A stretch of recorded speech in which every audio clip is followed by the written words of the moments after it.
Hi guys, welcome to the High Vibe channel. My name is Nell Nicole and I'm going to be your astrologer. Today, we're going to talk about rising signs. Welcome to the channel if this is your first time. Please do check out some of the other videos on the channel as this is the third installment or series on this channel. We've already done the sun sign series as well as the moon sign series. So if you're curious about yours or somebody else's sun or moon sign, please do go search for their zodiac placement and watch that video. Those videos are really informative. They're getting really good feedback in the comments. Just real good discourse over there. So now we're going to embark upon the rising sign videos. So today we're going to talk about Cancer rising. And I like to give a little bit of a preface about like why are we even talking about rising signs. All right. So, first of all, what is a rising sign? A rising sign is essentially a snapshot of rising sign is the first sign in your zodiac wheel, which gives us the orientation of your wheel. So I'm going to give you guys an example. So this would be you guys' zodiac wheel. The wheel is a 360-degree circle. Each sign occupies 30 degree sectors of the circle, which are called houses. Each house is ruled by a sign. Cancer, being your rising sign, means that Cancer was the sign that was on the horizon at the time of your birth. And so it helps us to understand the layout of the rest of the map, which is highly important when it comes to interpreting astrological placements. You have to kind of know where everything is to be able to interpret where things are going, where the potential lies, so on and so forth. And so today we're going to try to keep this video really short to like 20 minutes or so because I don't want to overwhelm y'all, not trying to overwhelm myself, and I like to knock all these videos out so you guys can have it. However, I do think that if it's important to get an in-depth reading of your chart in particular to really understand how these energies are at play for you. And so if you're interested in that, there's a link down below in the description box where you can purchase a reading. Those readings are held one-on-one via Zoom. You do get a recording of the reading afterwards, and it can be very beneficial. Furthermore, today we're only going to discuss the four most influential angles in your chart, which are the first house, fourth house, seventh house, and 10th house. They kind of explain the layout of your life, essentially. Now, in a later video, this might be on a separate platform, I do want to go through each rising sign and talk about each house placement because I think that that's important to...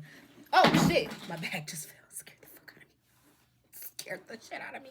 Okay, but anyways, it's important to know what each house represents, what sector of life it rules to understand how to work with your energies. But again, that's going to be a more lengthy video. That might be like a 60-minute video. I'm not trying to do that right now. We're just going to get into the overview as of now. And so without further ado, let's go ahead and get into it. So I do have my little notes. So y'all know me, I stay with some notes. But I'm also going to kind of give you guys my expertise, my intuitive understanding of these rising signs. So just know that we're going to kind of oscillate between both. Now, first house for Cancer. Of course, the first house is ruled by Cancer. And so what that means is that first house is like your personality. It's how you come off to other people. It's your first impression. If your whole chart is a house, the first house would be like the front door, the landscaping. It's what people first see upon entry. And so, yeah, it describes like your personality, how you come off, how your energy is sort of like a filter that your energy is projected through into the world. And so Cancer being in that first house is a pretty powerful filter. Cancer is a very dynamic sign. It doesn't get, I don't think people give Cancer, I don't think people understand Cancer enough, just like their sister sign Capricorn, in order to give real grounded descriptions of what that energy can look like. A lot of times all you hear about Cancer is, oh, they're just crybabies. And yeah, you guys are emotionally charged. But I think first we need to kind of talk about the modality of that sign to get a better understanding of what a Cancer rising even is. Because it doesn't mean that you just cry at the first sight of everything and everyone and you're just all emotions. Nah, that's not how it goes. Cancers are a cardinal sign. What that means is whatever sign is in your rising, whatever modality it has, that's the modality of your chart. you're a cardinal type of person. What does that mean? What is cardinal? It means your initiative. It talks about your initiative. It means you take action. It means that you are driven. It means that you get called to action often. Whatever it is that you're doing, whatever it is that you're feeling, internalizing, experiencing, you're going to take it in, turn it out, and put some action behind it. And so the uniqueness of Cancer is that it's the only cardinal water sign. So, okay, what happens when you put action behind the waters? The waters in esoterics represent emotion. That's why people say, oh, you're so emotional, because you are emotionally driven. You guys can be super, super passionate people when it comes time to do whatever it is that you're doing, whether it's inciting an argument because they have somebody that you love fucked up, or expressing your love, or going for a career, something in your career. You're going to go through with that with vigor. I'm sorry, I'm losing my words. This is my first video for today. Forgive me. But anyways, you're going to attack.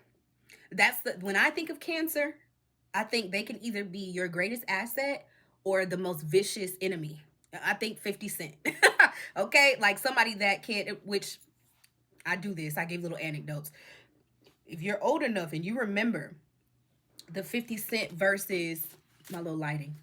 My daughter set my stuff up for me and everything. I gotta have my light on. If you're old enough to remember the 50 Cent versus Kanye West battle, hip-hop battle, that really wasn't a battle. They were cool.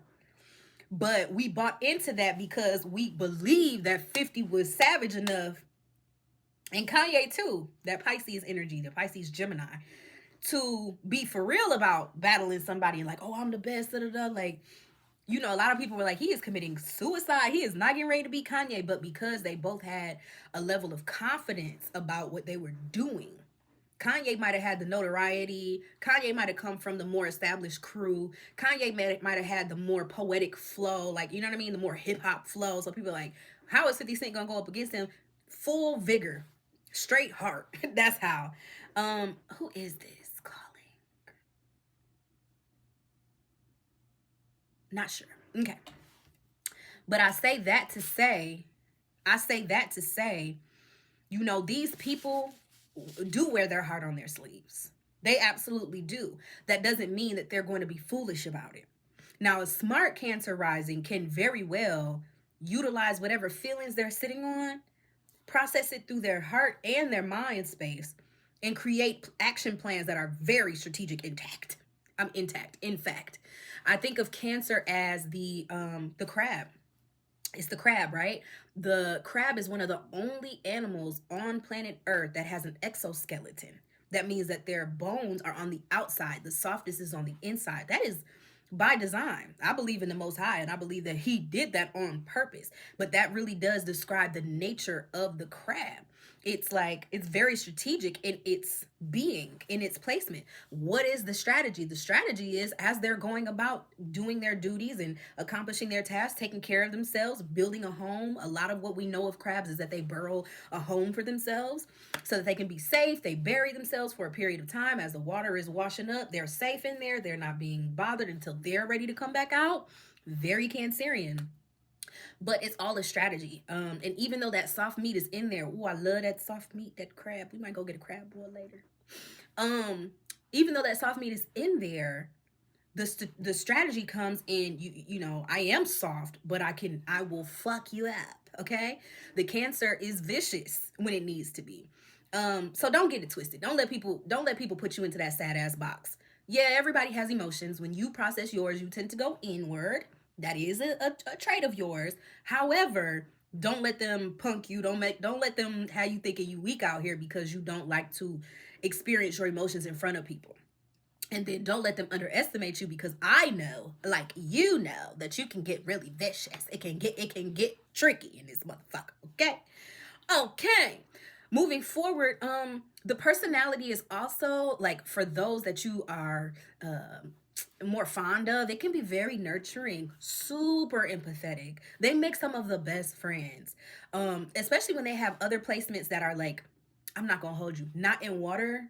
Not if they're not in water. Like if the Cancer rising is one of the only water placements and they have other More grounded placements, oh honey, you got a gem of a person because they're even keeled. Now when you got too much water in that chart, it can be a little bit emotionally driven. It can go a little bit first 48 scared, what's the one with the where the spouses be fighting anyway. Bringing it back. You guys can also exude a very warm and protective energy. So again, when it comes to your siblings, when it comes to your close friends, when it comes to your parents, when it comes to your any associations that you belong to, or anything or anyone that's got your heart, you can be very protective, but you might come off as a shy friend. I also noticed that Cancer risings, depending on their other placements, but they tend to run in packs and be the sleeper of the group. Like they'll be the shooter. That I'm not talking. They not in the front. You might not even know this motherfucker's name. Do you hear me? But they are absolutely the shooter. They are absolutely the one peeping everything that's going on. They are absolutely the one feeling in the room what the undercurrent is. I need some water. What the undercurrent is, and strategizing how to attack. Period. Now, depending on where their minds and hearts are, that attack could be physical, it could be psychological, it could be physiological, it could be they are strategic people. Hello? All right. Very emotionally sensitive and focused on creating security. So again, a lot of people on the outside might not actually know you. They might have heard of you. They might have felt you. Your name might precede you in certain rooms, but they are the type of people that really like to take their space. Now they pop out, they go outside, but again, it's usually in familiar territory. Typically, they go where they're celebrated, not where they're tolerated. They definitely need to feel welcome because they are that energy. They want to create that safe space.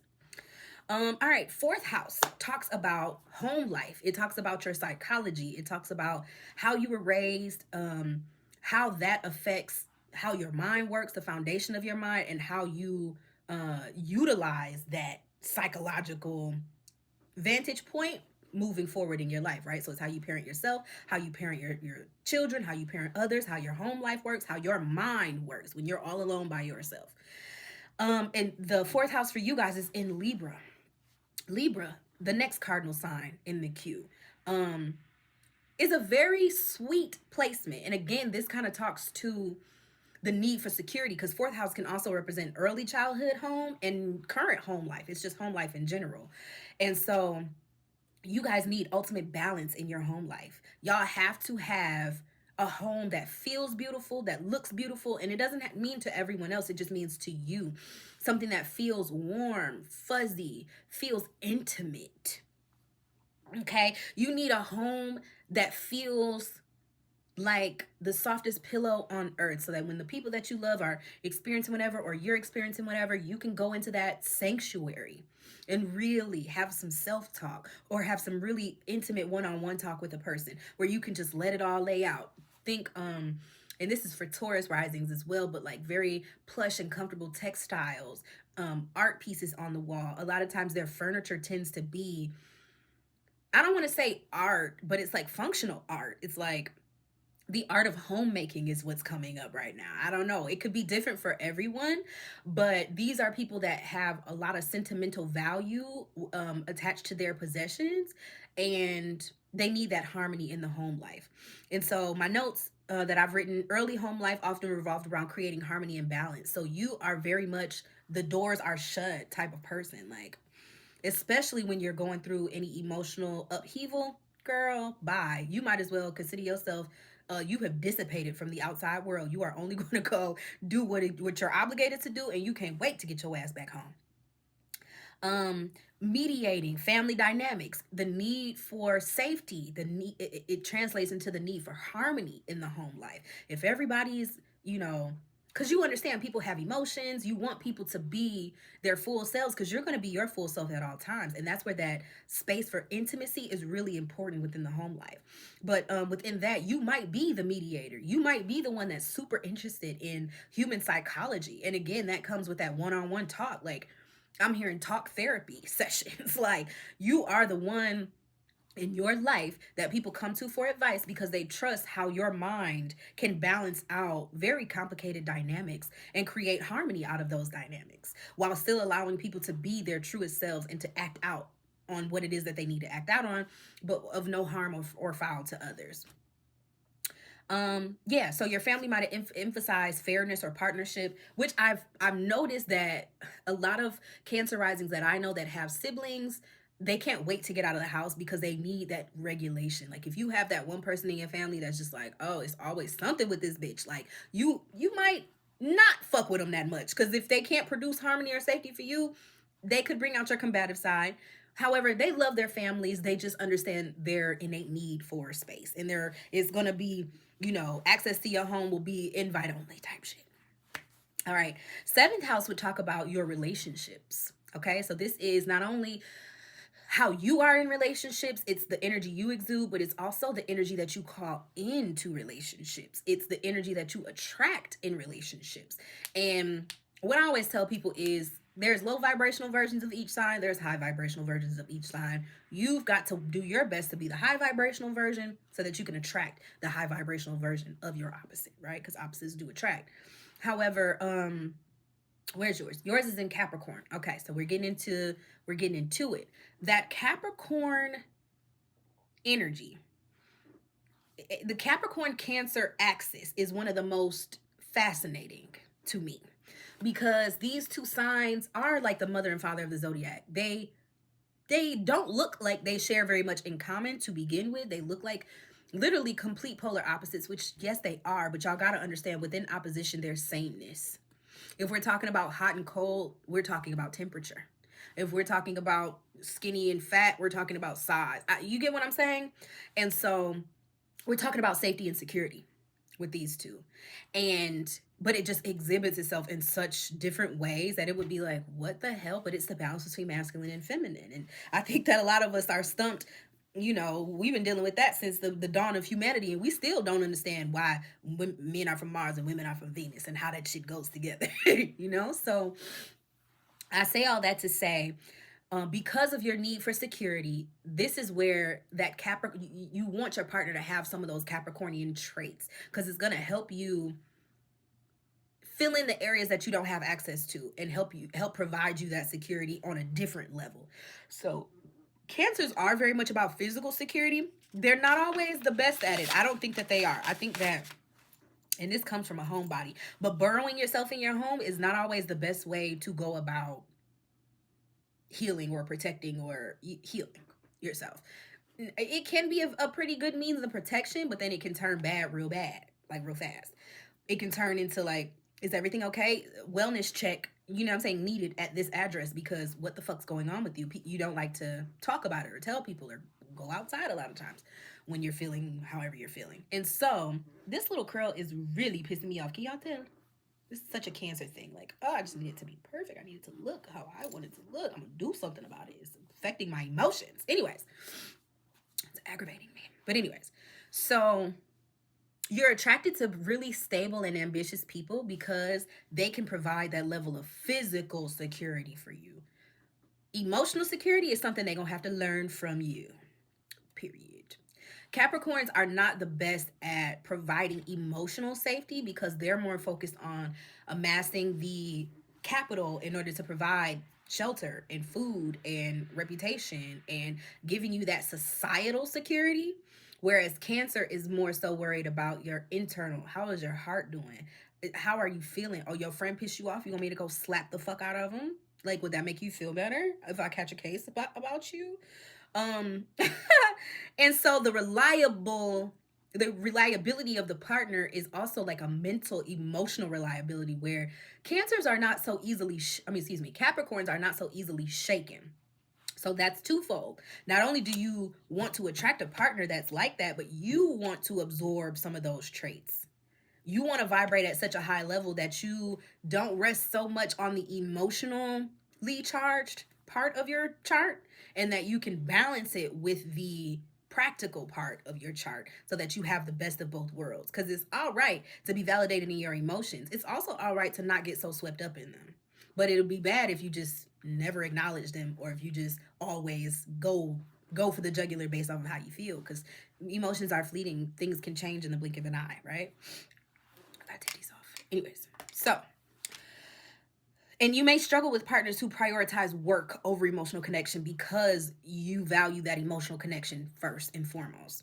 And so that would be, I noticed though that a lot of Cancer risings tend to be workaholics as well. And I think that that's because Capricorn is in your house of partnership. It's in your house of how you provide partnership to others as well. And so you want to do the work. You like, listen, whatever it is, okay, you going to work, I'm gonna stay at home and be a homemaker. I'm gonna make that a job, like, you know, or even if it's not that, if you're like, I want to be a maven and create an empire for myself or whatever, like, and a lot of times Cancer risings do go for, if not psychological careers, because they love like shit like 48 laws of power and just Freud and all of that. They go for nurturing careers, homemaking careers, nurses, um uh, cooks. Think Martha Stewart, somebody who's like the ultimate homemaker who can show you how to do boop boop boop. But they go hard with that shit. Like, if you look at, I don't know what astrology Martha Stewart has, but of course she's like the pinnacle of the homemaker, right? But if you look at her track record, I just watched her documentary not too long ago. That lady been working since been working. Another thing I think I left out, this might be for my ladies, it could be for the guys too. Beauty industry, things like that, where it's like empowering women just came to me. That might be a passion of yours too, with that Libra fourth house. It's all about, that is about beauty and harmony and self-care and also psychology, right? So how you process this world that we're in and mentally clad yourself to be able to go out in the world, a lot of times does have to do with creating an armor of beauty, glamour, magic. Okay, I'm getting a little deep. If you know, you know. All right. And creating enterprises from that. I don't know. Okay, so I do know. Y'all know, but what's understood don't have to be explained. Anyways, next would be your 10th house.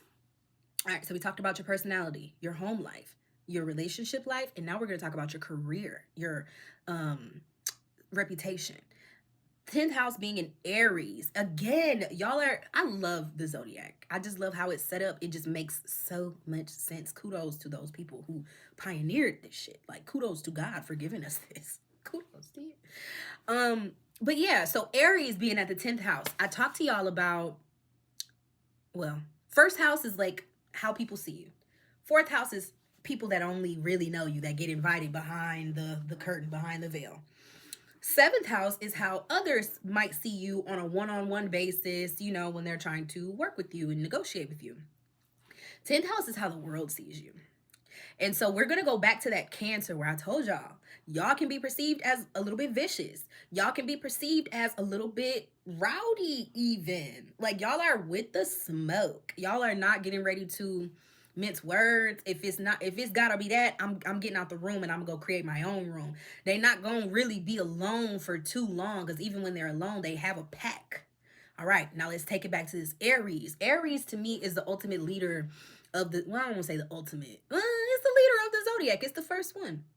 And so with that being said, Aries gets a rap for being like hot-tempered, very like blunt, brute, forceful, aggressive, just really cardinal. Like, it's the first cardinal sign, so it's the least thought out doer. It's just gonna do. It's not gonna even think too hard about what's going on.